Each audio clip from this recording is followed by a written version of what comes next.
बच्चों, आनंद competitive classes के general awareness section के सेशन नंबर 4 में आपका स्वागत है। जैसा कि हम लोग पिछले क्लासेस में जनरल अवेयरनेस के बहुत सारे क्वेश्चनों को विद एक्स्ट्रा फैक्ट के साथ देख रहे थे, तो आज इसी सेशन को कंटिन्यू करने के लिए हम अपने इंस्टीट्यूट की जीके जीएस स्पेशलिस्ट शालू मिस को बुलाना चाहते हैं, जो यहाँ पर आकर इस सेशन की शुरुआत करेंगे विद एक्स्ट्रा फैक्ट के साथ। तो मिस, आप यहाँ आए और इस सेशन की शुरुआत करें। Thank you. चलिए स्टार्ट करते हैं आज आगे से। देखिए, यहाँ पे हमारा क्वेश्चन नंबर फर्स्ट है, हाल ही में ब्राजील के राष्ट्रपति कौन बने हैं? क्या होगा इसका आंसर बताइए। हाल ही में ब्राजील के राष्ट्रपति कौन बने हैं? इसका आंसर हो जाएगा option number C, Lula da Silva. ठीक है, और किसको हरा के बने हैं? तो इनको हरा करके बने हैं, जायर बोल्सोनारो को हरा करके लूला डी सिल्वा ब्राजील के राष्ट्रपति बने हैं। ठीक है, यहाँ पे इंपॉर्टेंट नाम ब्राजील। तो ब्राजील सबसे पहले तो किस कॉन्टिनेंट में है? तो ये हमारे पड़ता है साउथ अफ्रीका में, सॉरी साउथ अमेरिका में, साउथ अमेरिका में पड़ता है और ये सबसे बड़ा कंट्री है। ठीक है, वहाँ का, और यही आपका एक अमेजन जंगल पाया जाता है, जिसको हम लोग पृथ्वी का फेफड़ा भी कहते हैं। ठीक है, इसी में आपका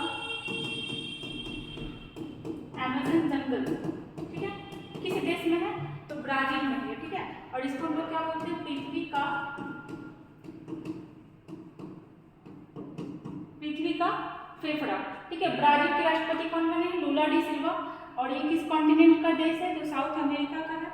और यहाँ पे अमेजन जंगल कहाँ पाया जाता है? तो ब्राजील में ही पाया जाता है। ब्राजील के बारे में हम लोग और ये भी देखेंगे कि चिली और इक्वाडोर को छोड़कर, चिली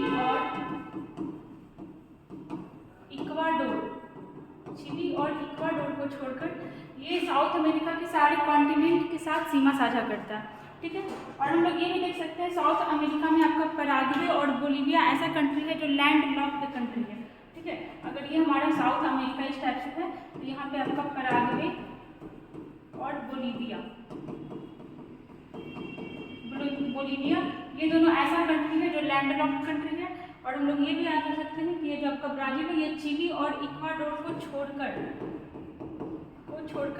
साउथ अमेरिका के सारे कॉन्टिनेंट के साथ सीमा साझा करता है।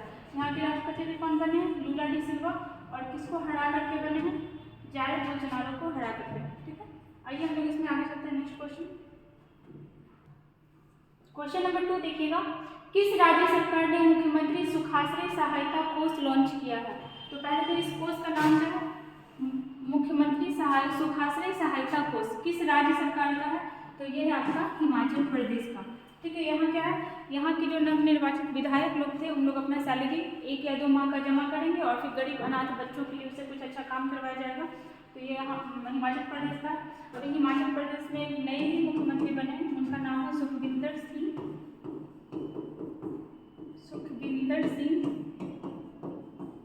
सुक्खू। ठीक है, और यहीं अभी आपके नए गवर्नर भी बने हैं, उनका क्या नाम है? शिव प्रताप शुक्ला। उनका नाम है शिव प्रताप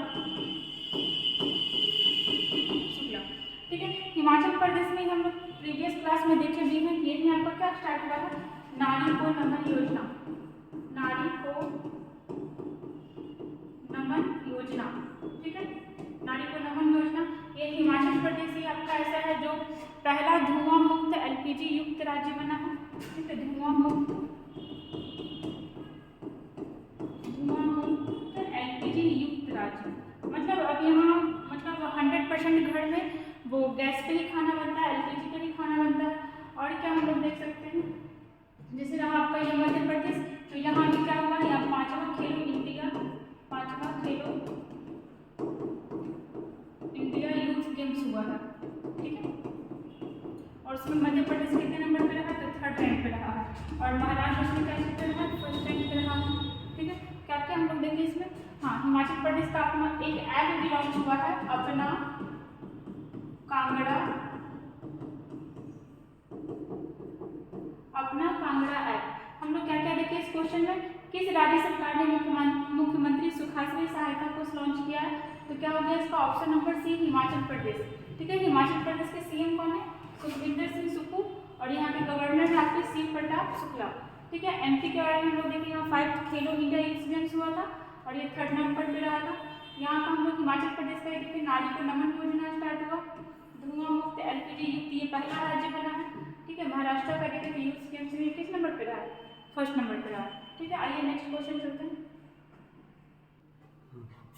क्वेश्चन नंबर 3 देखिएगा, हाल ही में भारत के 79वें ग्रैंड मास्टर कौन बने हैं? पहले तो ग्रैंड मास्टर किस खेल से जुड़ा हुआ शब्दावली है? तो ये है आपका शतरंज से। ठीक है, शतरंज। और शतरंज खेल की उत्पत्ति कहाँ हुई? तो ये हमारे भारत में ही हुई। ठीक है, भारत में। और पहले इसको चतुरंग के नाम से जाना जाता था, चतुरंग। ठीक है, और जो शतरंज का आपका होता है बॉक्स, उसमें कितने स्क्वायर होते हैं? उसमें 64 स्क्वायर होता है। ठीक है, इस चीज़ को याद कर लेंगे। अब आइए हम लोग क्वेश्चन पे जाते हैं, क्या बोल रहा था। हाल ही में भारत के 79वें नंबर के ग्रैंड मास्टर कौन बने हैं? तो कौन बने हैं? एम प्रणेश। 79वें नंबर के ग्रैंड मास्टर कौन बने हैं? एम प्रणेश। यहाँ पे एक आपका नाम ये कौस्तुभ चटर्जी है, ये भी इंपॉर्टेंट है। ये 78वें नंबर के बने थे, 78 नंबर के, और ये आपके बने हैं 79 नंबर के। अब देखिए, कोई ना कोई फर्स्ट रहा होगा, उसके बाद ही यहाँ तक पहुँचे। तो फर्स्ट कौन रहा था? फर्स्ट आपके थे विश्वनाथ आनंद। विश्वनाथ आनंद ये फर्स्ट ग्रैंड मास्टर बने थे। और कब बने थे? 1988 में। ठीक है, और अभी फिलहाल इनको विश्वनाथ आनंद को फीडे का उपाध्यक्ष भी बनाया गया है। फीडे का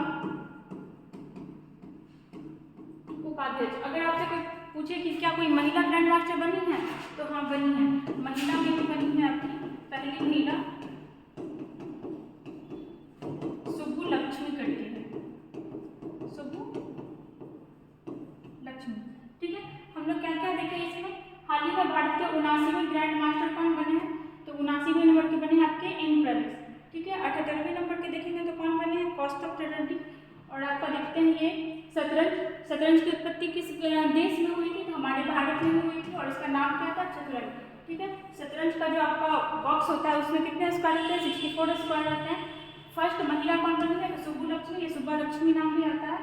फर्स्ट कौन थे? विश्वनाथ आनंद थे, 1988 में बने थे, और अभी फिलहाल ये फीडे के उपाध्यक्ष बने हुए हैं। ठीक है, आइए नेक्स्ट क्वेश्चन में चलते हैं हम लोग। नेक्स्ट देखिएगा क्वेश्चन नंबर 4। पढ़िए क्वेश्चन।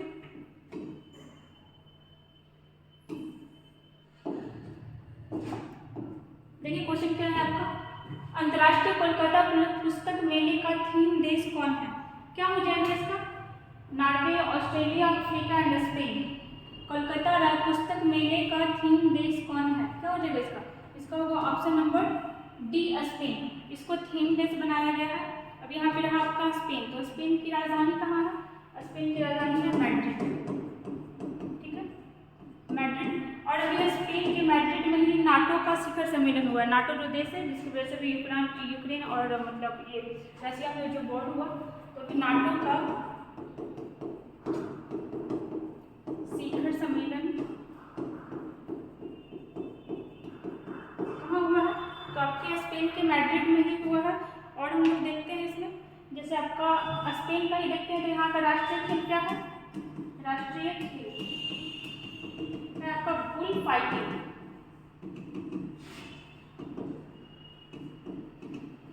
बुल फाइटिंग कहाँ का राष्ट्रीय खेल है?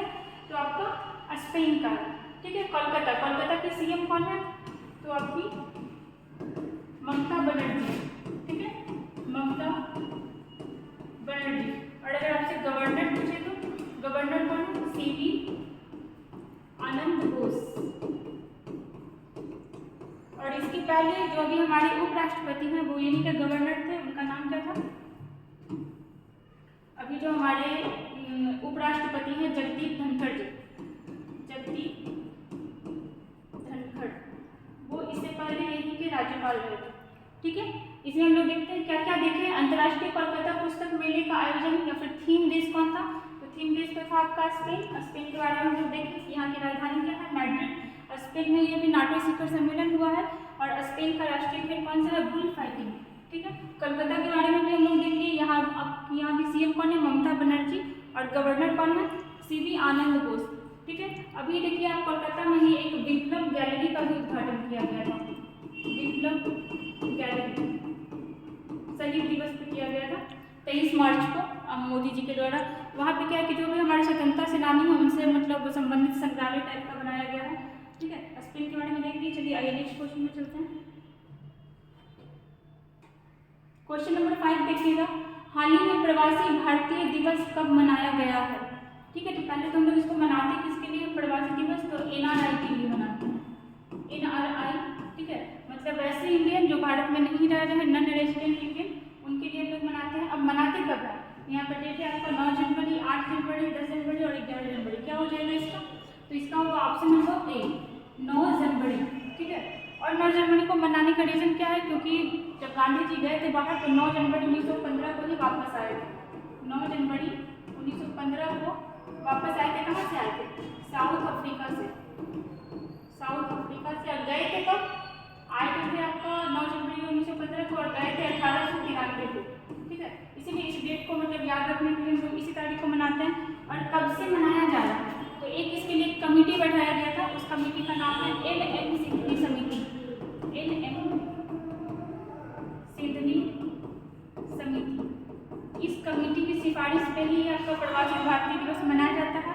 और कब से स्टार्ट हुआ है? तो 2003 में जब अटल बिहारी वाजपेयी जी का सरकार था तभी से स्टार्ट हुआ है। 2003 से स्टार्ट हुआ है। 9 जनवरी को मनाया जाता है। और किसके लिए मनाया जाता है? तो NRI के लिए मनाया जाता है। वैसे भारतीय जो भारतीय पासपोर्ट को यूज भी करते हैं और अलग कंट्री में रहते हैं, लेकिन अगर यही NRI आदमी अगर भारतीय पासपोर्ट को यूज करना बंद कर देता है और किसी अदर कंट्री का जब नागरिकता ले लेता है तो हम लोग उसको PIO कहते हैं। ठीक है, याद रखेंगे इस चीज़ को भी। यहाँ पर देखिए आपका 10 जनवरी है, ये भी इम्पोर्टेंट है। 10 जनवरी को हम लोग क्या मनाते हैं? तो इसी दिन हम लोग मनाते हैं विश्व हिंदी दिवस। विश्व हिंदी दिवस। और अगर आपसे पूछे कि राष्ट्रीय हिंदी दिवस कब मनाते हैं? तो राष्ट्रीय हिंदी दिवस मनाते हैं 14 सितंबर। 14 सितंबर। ठीक है, आगे आगे देखिए इसमें हम लोग क्या क्या देखिए। प्रवासी भारतीय दिवस कब मनाया जाता है? तो वो आपका 9 जनवरी को मनाया जाता है। आपका विश्व हिंदी दिवस कब मनाया जाता है? 10 जनवरी को। राष्ट्रीय हिंदी दिवस 14 सितंबर को। और किस कमेटी की सिफारिश पर प्रवासी भारतीय दिवस मनाया जाने लगा? NM सिडनी कमेटी की सिफारिश पर। और स्टार्ट हुआ आपका 2003 से। ठीक है, आइए नेक्स्ट क्वेश्चन। क्वेश्चन नंबर 6 देखिएगा, हाल ही में केंद्रीय मंत्री डॉक्टर जितेंद्र सिंह ने राष्ट्रीय विज्ञान दिवस 2023 के लिए क्या थीम रखा है? तो पहले तो आपको यही पता होना चाहिए कि राष्ट्रीय विज्ञान दिवस मनाते कब है? तो कब मनाते हैं? 28 फरवरी। 28 फरवरी को मनाते हैं राष्ट्रीय विज्ञान दिवस। ठीक है, देखिए अब इसका थीम पूछ रहा है तो क्या होगा इसका थीम? ऑप्शन नंबर सी देखिए, वैश्विक कल्याण के लिए वैश्विक विज्ञान। तो इस बार जो 28 फरवरी को मनाया गया विश्व विज्ञान दिवस, राष्ट्रीय विज्ञान दिवस, इसका थीम क्या था? वैश्विक कल्याण के लिए वैश्विक विज्ञान। अब ये मनाया क्यों जाता है? क्योंकि डॉक्टर सी वी रमन जो थे ये 28 फरवरी को ही रमन प्रभाव का खोज किए थे। रमन प्रभाव का खोज कब किए थे? 28 फरवरी को ही। 28 फरवरी को ही रमन प्रभाव का खोज किए थे, इसलिए 28 फरवरी को ही मनाया जाता है और उन्हीं के याद में मनाया जाता है। और इसके लिए उनको नोबेल अवार्ड भी मिला था। कब मिला था? 1930 में। ठीक है, इनको नोबेल अवार्ड किसके लिए मिला? तो पहले रमन प्रभाव के लिए मिला। कब मिला? तो 1930 में क्या मिला? Nobel award. ठीक है, अब अगर कोई पूछता है कि नोबेल अवार्ड की स्थापना कब हुई तो क्या हो जाएगा इसका? 1901। ठीक है, अगर वही पे आपको पूछे कि भारत रत्न कब शुरू हुआ तो भारत रत्न हुआ आपका 1954 में। ठीक है, और अगर आपसे पूछे पद्मश्री, अगर पद्म अवार्ड, अगर हम पद्म अवार्ड बोलते हैं तो इसमें हमारा पद्म विभूषण भी आएगा, पद्म भूषण भी आएगा और पद्मश्री भी आएगा। तो इसकी भी स्थापना कब की गई थी? 1954 में। ठीक है, अगर आपसे पूछे अर्जुन अवार्ड की स्थापना कब हुई? अर्जुन अवार्ड जो खेल के लिए दिया जाता है तो इसका हो जाएगा 1961। अगर आपसे पूछे अर्जुन अवार्ड की स्थापना कब हुई थी तो क्या हो जाएगा इसका? 1961। और अगर आपसे पूछे द्रोणाचार्य अवार्ड जो शिक्षक को दिया जाता है, मतलब वो कोच को दिया जाता है, ट्रेनर को, तो वो कब स्टार्ट हुआ था? 1985 में। ठीक है, देखिए यहाँ पे हम लोग क्या क्या देखें। पहले तो कि विज्ञान दिवस कब मनाते हैं? 28 फरवरी को मनाते हैं। क्यों मनाते हैं? क्योंकि उस दिन सी वी रमन के द्वारा रमन प्रभाव का खोज किया गया नोबेल अवार्ड भी मिला है, 1930 में मिला। नोबेल अवार्ड की स्थापना कब हुई? 1901 में। आपका वही अगर पूछे भारत रत्न और पद्म अवार्ड की स्थापना कब हुई? 1954 में। ठीक है, Arjun award 1961 and Dronacharya award 1985। ठीक है, यहीं पे हम लोग कुछ और देखते हैं। जैसे आपका अगर 21 जून को देखते हैं तो इस दिन क्या मनाया गया था? योग दिवस। ठीक है, और इस बार इसका थीम क्या था? मानवता के लिए योग, मानवता के लिए योग। ठीक है, योगा फॉर ह्यूमैनिटी। चलिए आगे आते हैं नेक्स्ट क्वेश्चन में।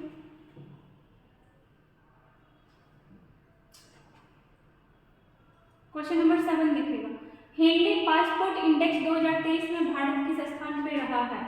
अब ये क्या है? हेनले पासपोर्ट इंडेक्स किस चीज़ को ये दर्शाता है?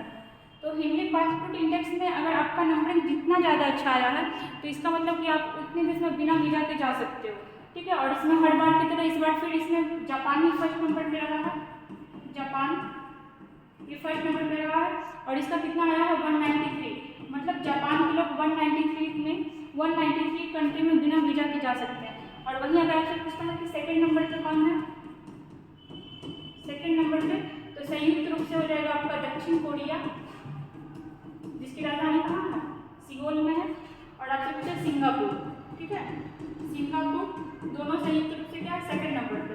सेकंड नंबर पे बोले तो यहाँ कर लो 192, मतलब यहाँ के जो लोग हैं वो 192 कंट्री में बिना वीजा के जा सकते हैं। और जापान की क्या हो जाएगा? 193। अब हमसे पूछ रहा है हमारे भारत का कि हेनले पासपोर्ट इंडेक्स 2023 में भारत किस स्थान पे है? तो क्या हो जाएगा? 85। ठीक है, मतलब इसका स्थान कहाँ है? 85 नंबर पे है। और क्या देखते हैं? जैसे जापान ही, अगर जापान फर्स्ट नंबर पर, जापान के बारे में तो कुछ देखते हैं। जापान के पीएम कौन है अभी? तो फूमियो किशिडा, फूमियो किशिडा। ठीक है, इससे पहले कौन रहे थे? शिंजो अबे, जिनका मर्डर कर दिया गया था हाल ही में। ठीक है, शिंजो अबे के बारे में देखते हैं। इनको हाल ही में भारत की तरफ से अवार्ड भी मिला था। शिंजो अबे, इनको किस चीज़ का अवार्ड मिला था? तो पद्म विभूषण इनको मिला था। ठीक है, पद्म अवार्ड मिला था 2021 में।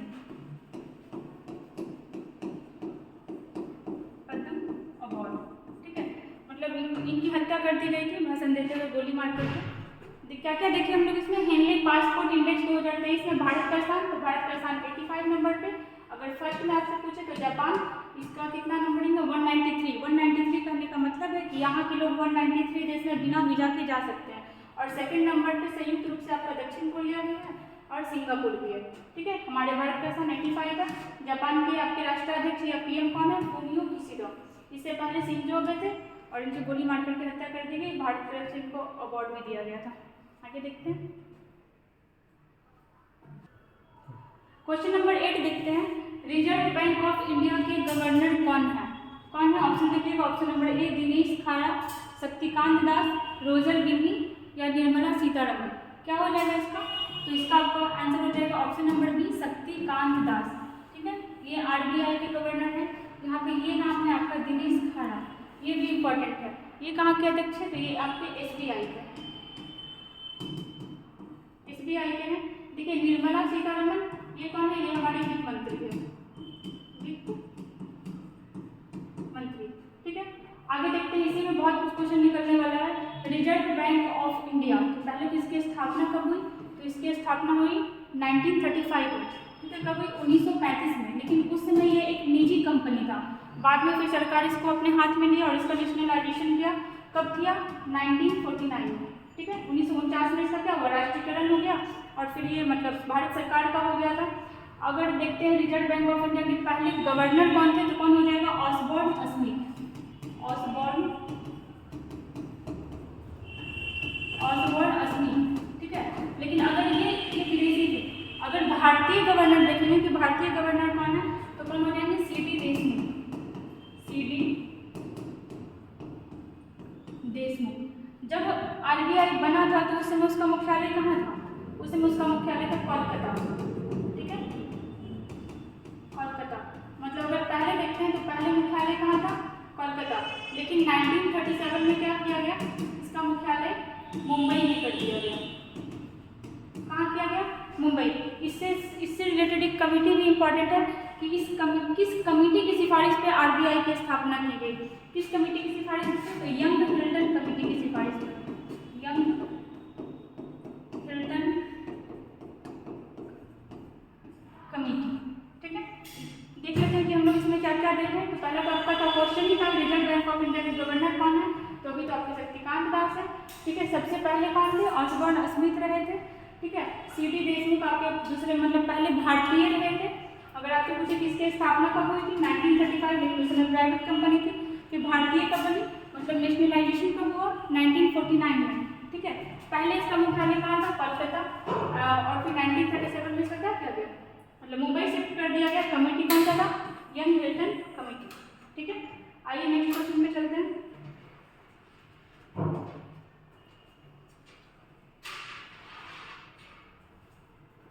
देखिएगा, हाल ही में ऑस्ट्रेलिया सरकार ने स्कूलों में किस भाषा को शामिल करने का फैसला किया है? क्या होगा? ऑप्शन देखिए और बताइए।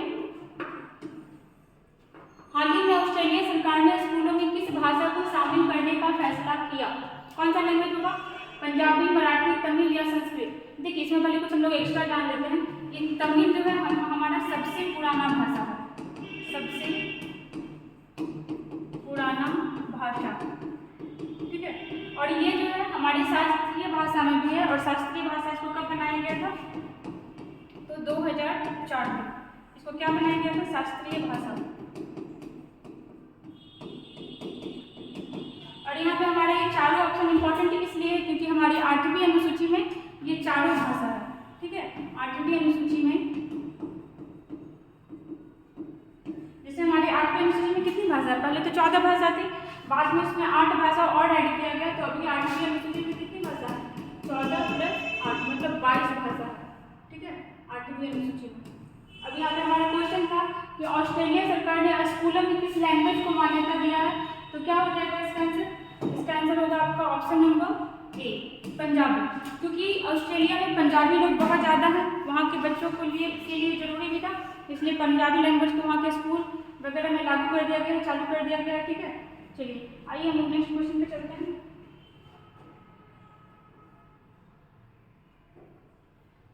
Question number 10, PM Narendra Modi ने 13 जनवरी 2023 को कहां से गंगा विलास लग्जरी क्रूज को हरी झंडी दिखाई है?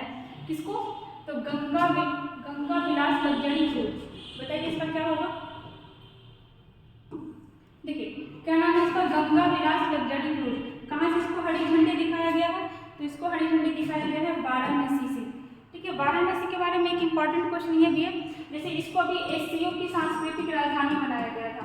एससीओ मतलब संघाई सहयोग संगठन, एससीओ की पहली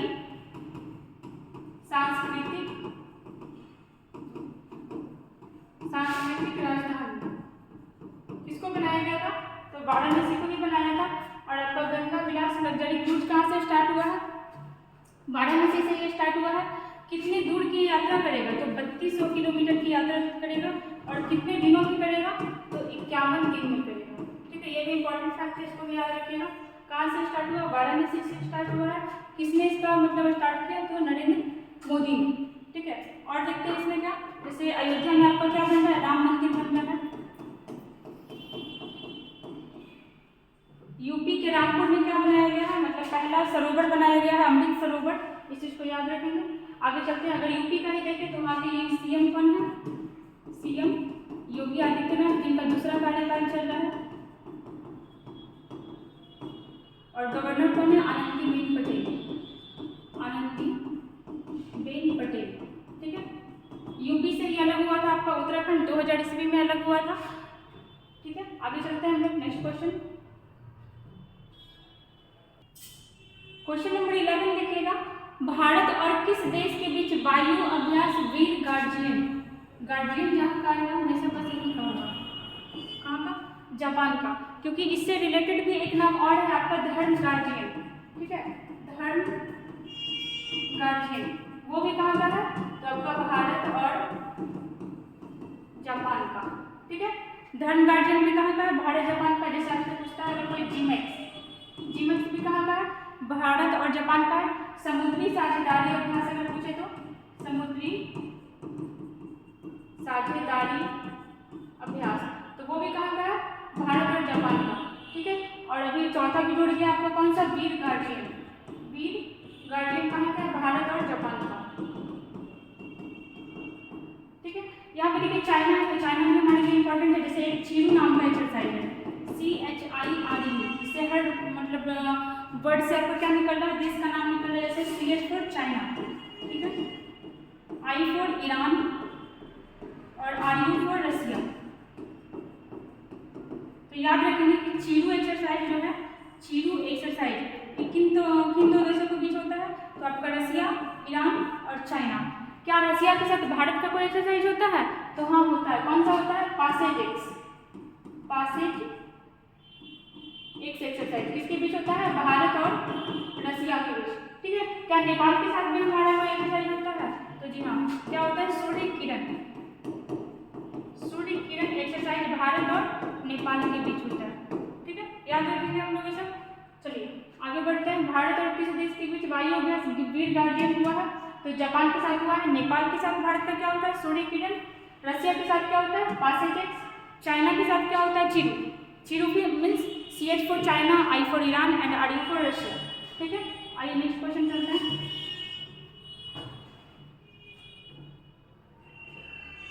क्वेश्चन नंबर 12 देखिएगा, केंद्र सरकार ने ऑनलाइन गेमिंग के लिए भारत का पहला उत्कृष्टता केंद्र कहाँ पर स्थापित किया है, बताइए क्या होगा। केंद्र सरकार ने ऑनलाइन गेमिंग के लिए पहला उत्कृष्टता केंद्र, क्या हो जाएगा इसका, ऑप्शन नंबर बी, क्या होगा, शिलोंग, ठीक है। शिलोंग में क्या हुआ है, ऑनलाइन गेम के लिए उत्कृष्टता केंद्र स्थापित किया गया है। इसी के बारे में हम लोग कुछ और देखते हैं, जैसे शिलोंग में एक सेना का भी मुख्यालय है, जिसको हम लोग पहले भी जानते थे कछार लेवी के नाम से, कछार लेवी, जिसकी स्थापना कब हुई थी, तो 1835 में, ठीक है। कछार लेवी की स्थापना कब हुई थी, 1835 में, लेकिन इसका नाम फिर चेंज भी कर दिया गया 1917 में, ठीक है। 1917 में इसका नाम क्या किया गया, 1917 ईस्वी में इसका नाम कर दिया गया असम राइफल्स,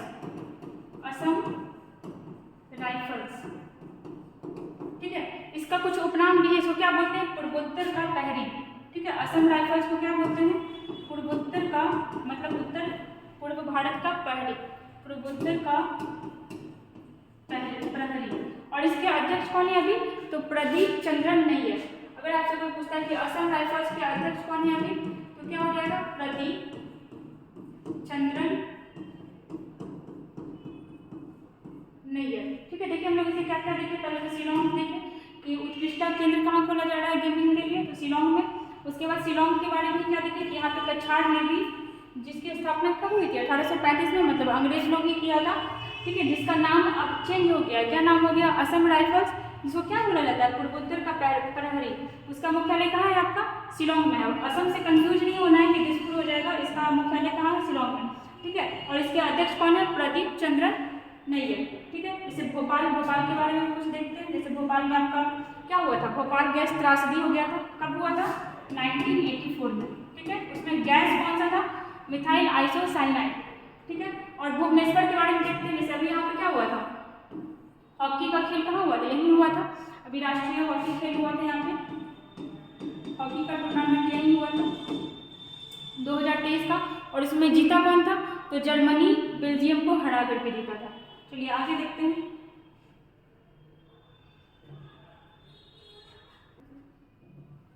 क्वेश्चन नंबर 13 देखिएगा, सुप्रीम कोर्ट ने किस अनुपात में सुनाए गए फैसले ने 2016 में हुई नोटबंदी को वैध करार दिया है। सबसे पहले तो आइए नोटबंदी पर, कब हुआ था, तो ये हुआ था आपका 8 नवंबर 2016, ठीक है। नोटबंदी हुआ था, विमुद्रीकरण हुआ था, और कितने प्रकार के नोटों के लिए हुआ था, तो 2 प्रकार के। और उसमें से कौन कौन सा था, तो एक तो था आपका 5 रुपया का नोट और एक था आपका 1000 रुपया का नोट। अगर आपसे कोई पूछे कि भारत में सर्वाधिक बड़ा नोट, मतलब अगर सबसे बड़ा नोट कौन सा प्रचलन में था, तो इस चीज़ को याद रखिएगा कि 10,000 का नोट था। ये किसी एग्जाम में पूछा हुआ भी है कि सबसे बड़ा नोट भारत में कभी कौन सा था, 10,000 का नोट आया था, जिसको बंद कर दिया गया था भारत में। इसके पहले और भी हुआ है विमुद्रीकरण, कब हुआ है, तो एक बार तो आज़ादी के पहले ही हुआ है 1946 में, एक बार हुआ आपका 1978 में, और एक बार हुआ है 2016 में, ठीक है। तो बार विमुद्रीकरण हुआ है, एक बार आज़ादी के पहले और 2 बार आज़ादी के बाद, ठीक है। और उस दोनों में 10,000 के नोट को मतलब अनवैलिड किया गया था। अब आइए हमारा क्वेश्चन क्या था, सुप्रीम कोर्ट ने किस अनुपात में सुनाए गए फैसले में 2016 में हुई नोटबंदी को वैध करार दिया, मतलब जो ज़्यादा मेजोरिटी है वो सही बोला है, बस एक गलत बोला है। क्या हो जाएगा इसका आंसर, ऑप्शन नंबर ए या ऑप्शन नंबर सी होगा इसका, ऑप्शन नंबर सी। मतलब 4 जज ऐसे थे जो बोले कि सही था, इसमें कोई गलती नहीं था इस नोटबंदी करने में, लेकिन एक जज ऐसे थे जो बोले कि गलत था। और वो कौन बोला था, तो वो एक महिला जज थी, महिला जज, उनका नाम था बीवी नागरत्ना, बीवी नागरत्ना, ठीक है। बीवी नागरत्ना मतलब 5 जजों की बेंच बैठी थी और उसमें से 4:1 के रेशियो में आया आपका फैसला, जिसमें एक ने बोला कि ये गलत था, 4 ने बोला कि ये सही था।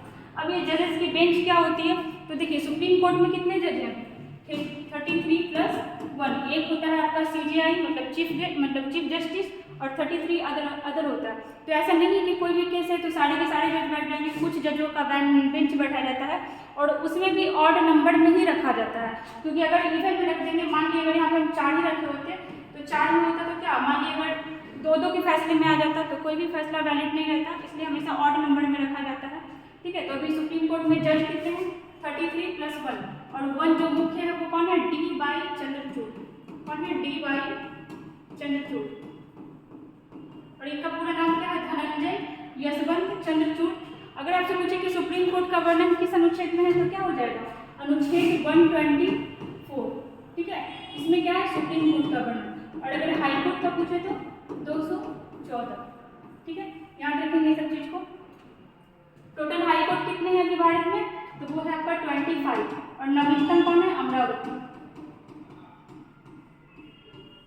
चलिए आइए देख लीजिए एक बार फिर से रिवीजन, किसने मतलब कितना क्या अनुपात में रेशियो में आया आपका फैसला, तो 4:1, जिसमें 4 बोला कि सही है, 1 बोली कि गलत है, और जो गलत बोलने वाली थी वो महिला थी, कौन, बीवी नागरत्ना, ठीक है। भारत में सबसे बड़ा नोट कभी कौन सा था, तो 10,000 का था। और कितनी बार विमुद्रीकरण हो चुका है, तो 3 बार हो चुका है, 1946, 78 एंड 2016, ठीक है। आइए नेक्स्ट क्वेश्चन पर चलते हैं। क्वेश्चन नंबर 14 देखिएगा, हाल ही में हॉकी विश्व कप 2023 का फाइनल का खिताब किसने जीता। इंपॉर्टेंट इसलिए है, इंपॉर्टेंट तो बहुत है, रीजन इसलिए इंपॉर्टेंट हो देखा क्योंकि इसका आयोजन कहाँ हुआ था, भारत के भी कहाँ, उड़ीसा में, ठीक है। उड़ीसा में भी कहाँ, राउरकेला के कलिंगा स्टेडियम में इसका आयोजन किया गया था। जीता कौन है, तो यहाँ पे मतलब विजेता का भी नाम दिया हुआ है और उप विजेता का भी नाम दिया हुआ है। तो विजेता है आपका जर्मनी, ठीक है। और किसको हरा करके जीता, तो बेल्जियम को हरा करके जीता है, ठीक है। तो आपका हॉकी विश्व कप 2023 का विजेता कौन है, जर्मनी, उप विजेता बेल्जियम। क्या भारत जीता है, तो भारत इस बार तो नहीं जीता, लेकिन भारत एक बार जीता है, कब जीता है, 1975, ठीक है, 1975 में जीता है। अच्छा बताइएगा, हॉकी महासंघ का स्थापना कब किया गया था, तो 1971 में, ठीक है। हॉकी महासंघ की स्थापना 1971 में हुआ, जिसमें से 75 वाला कौन जीता था, भारत जीता था। लेकिन अगर आपसे कोई पूछे कि सर्वाधिक बार कौन सा देश जीता है, तो सर्वाधिक बार पाकिस्तान जीता है, ठीक है। पाकिस्तान कितने बार जीता है, 4 बार, ठीक है। आगे देखिए हम लोग इसमें क्या क्या देखें, हॉकी विश्व कप 2023 का आयोजन कहाँ हुआ, तो हुआ तो आपका भारत में, ठीक है। जीता कौन, जर्मनी, किसको हराकर, बेल्जियम को हराकर। भारत कभी जीता है, तो हाँ जीता है, कब जीता है, 1975 में। मैक्सिमम टाइम्स कौन जीता है, 4 बार पाकिस्तान जीता। अगर आपसे पूछे कि हॉकी महासंघ की स्थापना कब हुई थी, तो 1971 में हुई थी, ठीक है। आइए आगे चलते हैं इसमें।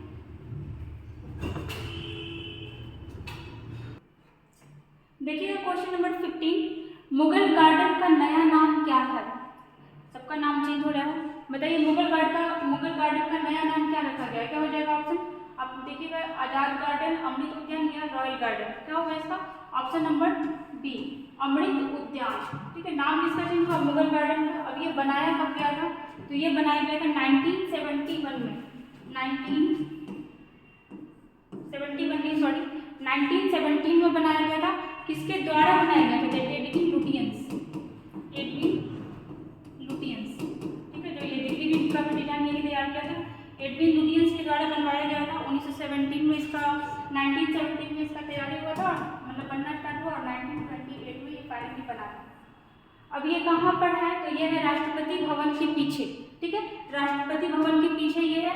और बसंत ऋतु में 1 महीने के लिए पर्यटकों के लिए खोला जाता है। आप जा सकते हैं, वहाँ घूम सकते हैं, तरह तरह के वहाँ फूल पौधे होते हैं, लोग जाते भी हैं घूमने के लिए, ठीक है।